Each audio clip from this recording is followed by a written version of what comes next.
Good morning दोस्तों, Amit life maker YouTube channel पे आप लोगों का स्वागत है। देखिए दोस्तों, आज के करंट अफेयर्स आप लोग आज हो गया दोस्तों आपको 17 जनवरी 2025 17 जनवरी 2025 और 17 जनवरी 2025 का करंट आप लोग को हम करवाने जा रहे हैं। देखिए दोस्तों, पहला क्वेश्चन है दोस्तों, बाल्टिक सागर क्षेत्र में अंडर सी केबल की सुरक्षा के लिए नए नाटो मिशन का नाम क्या है दोस्तों?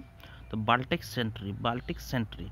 तो ये नाटो द्वारा बाल्टिक सागर क्षेत्र में समुद्र के नीचे केबलों की सुरक्षा के लिए एक नया मिशन शुरू किया जा रहा है, क्योंकि इस मिशन में कई ऐसी घटनाएं हुई हैं जिनसे संभावित रूसी गतिविधियों के बारे में चिंताएं पैदा हुई हैं।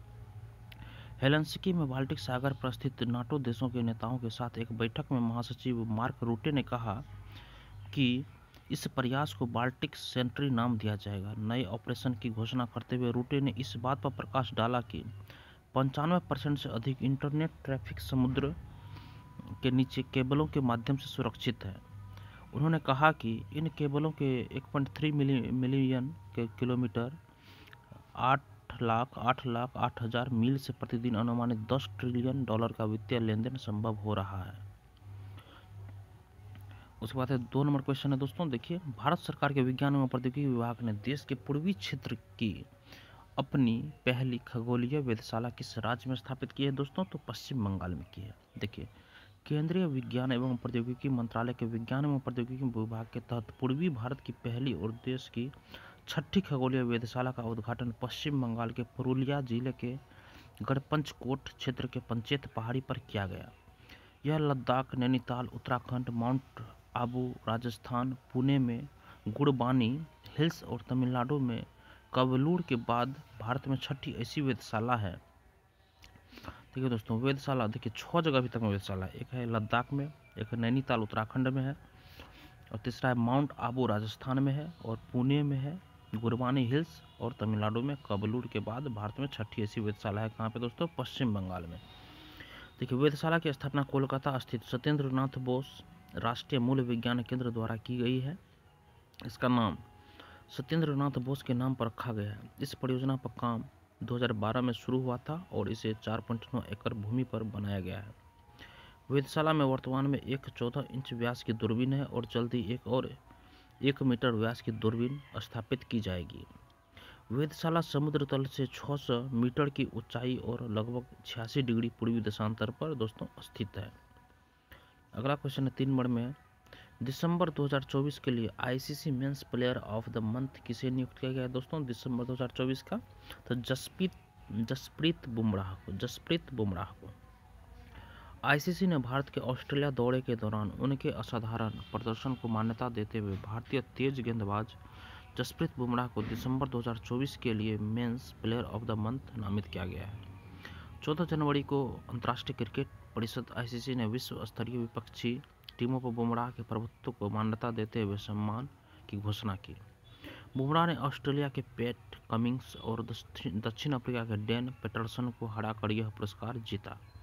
आईसीसी ने ऑस्ट्रेलिया के स्टार ऑलराउंडर एनोबल सदरलैंड को दिसंबर 2024 के लिए women's player of the month चुना। 4 नंबर क्वेश्चन है दोस्तों, भारतीय उद्योग परिसंघ CII के पूर्व प्रमुख तरुण दास को किस देश ने मानद नागरिक पुरस्कार से सम्मानित किया है दोस्तों? तो सिंगापुर। देखिए, सिंगापुर के राष्ट्रपति थर्मन शनमुगारत्नम ने भारत सिंगापुर संबंधों को मजबूत करने में उनकी भूमिका के लिए तरुण दास को मानद नागरिक पुरस्कार से सम्मानित किया। नई दिल्ली में एक समारोह के दौरान राष्ट्रपति थर्मन, जो भारत की राजकीय यात्रा पर है, ने दास को यह पुरस्कार प्रदान किया। सिंगापुर सरकार से मानद नागरिकता पुरस्कार के माध्यम से कोई गैर सिंगापुरवासी सर्वोच्च सम्मान प्राप्त कर सकता है। यह पुरस्कार उन व्यक्तियों को दिया जाता है जिन्होंने व्यवसाय, विज्ञान और प्रौद्योगिकी, शिक्षा, स्वास्थ्य, कला और संस्कृति और सामुदायिक सेवा जैसे क्षेत्रों में महत्वपूर्ण प्रभाव डाला हो। श्री दास इस सम्मान से सम्मानित होने वाले दूसरे भारतीय हैं। इससे पहले स्वर्गीय रतन टाटा इस सम्मान को पाने वाले एकमात्र भारतीय थे दोस्तों। अगला क्वेश्चन है दोस्तों 5 नंबर में, काशी तमिल संगमम का तीसरा संस्करण 15 फरवरी 2025 को वाराणसी में शुरू होगा। देखिए, केंद्रीय मंत्री धर्मेंद्र प्रधान ने काशी तमीम संगमम चरण 3 के लिए पंजीकरण पोर्टल को लॉन्च किया। यह 10 दिवसीय कार्यक्रम 15 फरवरी से 24 फरवरी 2025 तक उत्तर प्रदेश के वाराणसी में आयोजित होगा। काशी तमीम संगमम प्रधानमंत्री नरेंद्र मोदी के दिमाग की उपज है। यह तमिलनाडु और काशी के बीच के बंधन का जश्न मनाने की एक पहल है। काशी तमिल संगमम भारत के सबसे प्रतिष्ठित संतों में से एक महर्षि अगस्त्य का उत्सव होगा। KTS 3.0 के दौरान काशी में स्वास्थ्य, दर्शन, विज्ञान, भाषा विज्ञान, साहित्य, राजनीति, संस्कृति, कला आदि पर एक प्रदर्शनी आयोजित की जाएगी। 6 नंबर क्वेश्चन है दोस्तों, दिल्ली उच्च न्यायालय के मुख्य न्यायाधीश के रूप में किसे नियुक्त किया गया दोस्तों? तो जस्टिस देवेंद्र कुमार उपाध्याय को। जस्टिस देवेंद्र कुमार उपाध्याय को दिल्ली उच्च न्यायालय के मुख्य न्यायाधीश नियुक्त किया गया है। देखिए, केंद्रीय कानून मंत्रालय ने न्यायमूर्ति देवेंद्र कुमार उपाध्याय को दिल्ली उच्च न्यायालय के मुख्य न्यायाधीश के रूप में नियुक्त करने की अधिसूचना जारी की। उन्हें बॉम्बे उच्च न्यायालय के मुख्य न्यायाधीश की भूमिका से हटा दिया गया। वे न्यायमूर्ति विभ बाखरू का स्थान लेंगे, जो दिल्ली उच्च न्यायालय के कार्यवाहक मुख्य न्यायाधीश के रूप में कार्यरत हैं। उपाध्याय के स्थानांतरण से दिल्ली उच्च न्यायालय में न्यायाधीशों की संख्या 38 हो गई है, जबकि स्वीकृत संख्या 60 है। अगला क्वेश्चन दोस्तों, भारत की किस कंपनी ने भार्गवस्त्र हथियार प्रणाली विकसित की है दोस्तों? तो डी नंबर इसका ऑप्शन सही होगा, economic explosive limited. Economic explosive limited स्वदेशी रूप से विकसित माइक्रो मिसाइल सिस्टम भार्गवास्त्र का 12 और 13 जनवरी को गोपालपुर सिवाड़ फायरिंग रेंज में सफलतापूर्वक परीक्षण किया गया। देखिए दोस्तों, क्या बोल रहा है, भारत की किस कंपनी ने भार्गवस्त्र हथियार प्रणाली विकसित की है दोस्तों? तो इकोनॉमिक एक्सप्लोसिव लिमिटेड। तो स्वदेशी रूप से विकसित माइक्रो मिसाइल सिस्टम भार्गवास्त्र का 12 और 13 जनवरी को गोपालपुर सिवाड़ फायरिंग रेंज में सफलतापूर्वक परीक्षण किया गया। उसके बाद भारतीय सेना के वायु रक्षा निर्देशित मिसाइल स्कूल केंद्र गोपालपुर उड़ीसा में स्थित है। सूक्ष्म मिसाइल प्रणाली को झुंड ड्रोन हमले के खतरे का मुकाबला करने के लिए विकसित किया गया है। भार्गवास्त्र को नागपुर स्थित सोलर ग्रुप की सहायक company economic explosive limited EEL द्वारा विकसित किया गया है। भार्गवस्त्र हथियार प्रणाली की रेंज लगभग 5 से 6 किलोमीटर है और 0.01 वर्ग मीटर जितने छोटे लक्ष्य की पहचान करने में सक्षम है दोस्तों। 8 नंबर क्वेश्चन है, कौन सी भारत की पहली निजी कंपनी बन गई है जिसके पास अपना स्वयं का उपग्रह समूह है? तो पिक्सेल भारत की पहली निजी कंपनी बन गई है जिसके पास उपग्रहों का अपना समूह है। पिक्सेल और दिंग तारा ने SpaceX रॉकेट के माध्यम से अपने उपग्रहों के प्रक्षेपण की घोषणा की। ये उपग्रह पृथ्वी और उसके चारों ओर परिक्रमा करने वाली वस्तुओं की निगरानी करेंगे। पिक्सेल ने अत्याधुनिक हाइपर स्पेक्ट्रल आवृत्ति का उपयोग करके उपग्रहों का अपना समूह बनाया है। यह 150 से अधिक बैंड में पृथ्वी का अवलोकन करने की अनुमति देगा। यह कृषि और रक्षा जैसे विभिन्न क्षेत्रों में बहुत उपयोगी होगा दोस्तों। अगला क्वेश्चन है, 16 से 19 जनवरी तक भारतीय सेना और भारतीय वायुसेना के विशिष्ट हवाई सैनिकों द्वारा आयोजित किए जाने वाले अभ्यास का नाम क्या है दोस्तों? तो डेविल स्ट्राइक अभ्यास। डेविल स्ट्राइक अभ्यास। भारतीय सेना और भारतीय वायुसेना के विशिष्ट हवाई सैनिक 16 से 19 जनवरी तक अभ्यास डेविल स्ट्राइक में भाग लेंगे। यह अभ्यास प्रशिक्षण क्षेत्रों और फायरिंग रेंज में होगा। यह महत्वपूर्ण अभ्यासों को मान्य करेगा और परिचालन तत्परता को बढ़ाएगा। यह अभ्यास लॉजिस्टिक निर्वाह रणनीतियों के मूल्यांकन और परिशोधन पर केंद्रित होगा। यह अभ्यास शत्रुतापूर्ण इलाके में उन्नत हवाई संचालन और लॉजिस्टिक रणनीतियों का परीक्षण करेगा। यह अभ्यास दोनों सेवाओं के तत्परता को बढ़ाएगा और उन्हें भविष्य की चुनौतियों के लिए तैयार करेगा। 10वां क्वेश्चन है दोस्तों, दिसंबर में भारत का व्यापारिक निर्यात 1% घटकर कितना हो गया दोस्तों? 38.01 बिलियन। 38.01 बिलियन प्रतिशत हो गया दोस्तों, मतलब ये 38.01 बिलियन हो गया। दिसंबर में भारत का माल निर्यात 1% घटकर 38.01 बिलियन डॉलर रह गया। आयात 4.9% बढ़कर 59.95 बिलियन डॉलर हो गया, जिससे दिसंबर में व्यापार घाटा 21.94 बिलियन डॉलर रहा।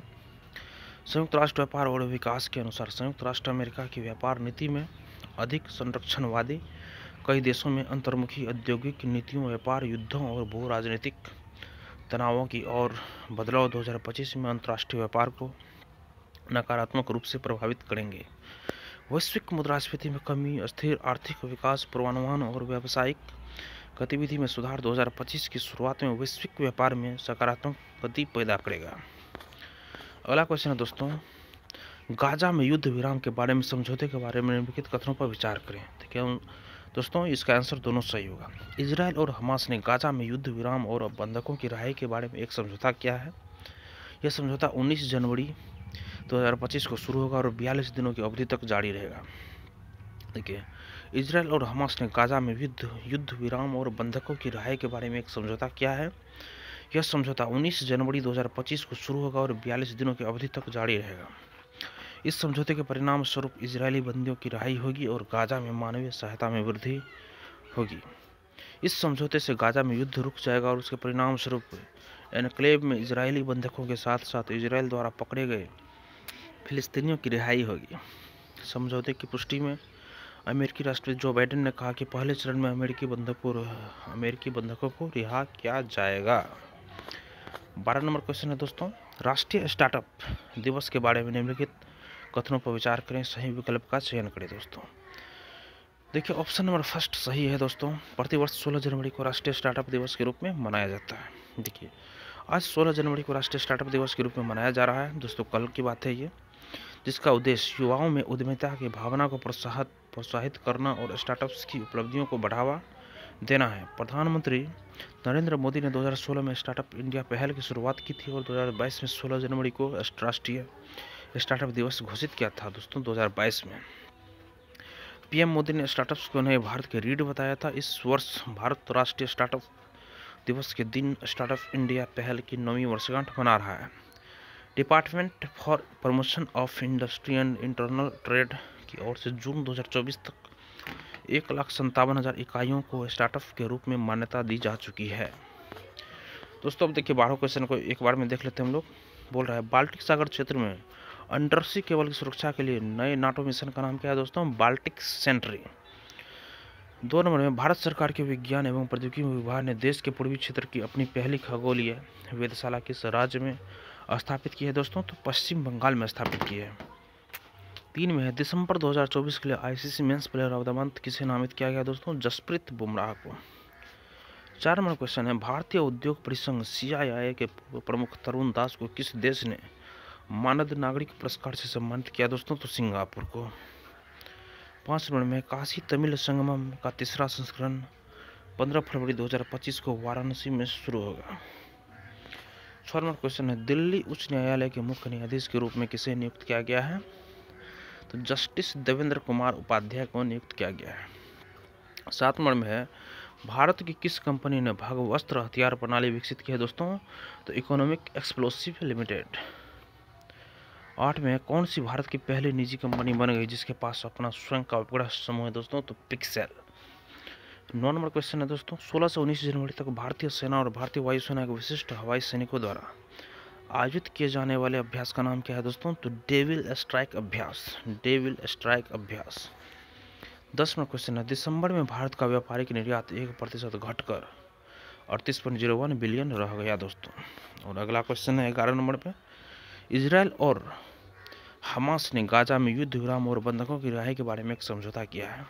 और 12 नंबर है दोस्तों, प्रतिवर्ष 16 जनवरी को राष्ट्रीय स्टार्टअप दिवस के रूप में मनाया जाता है। आज का ये सुर्खी जो पेपर का था दोस्तों, ये खत्म हुआ हम लोग का 17 जनवरी 2025 का करंट अफेयर्स। और दोस्तों अगर आपको यह वीडियो पसंद आई हो तो मेरे वीडियो को लाइक कीजिए। धन्यवाद दोस्तों।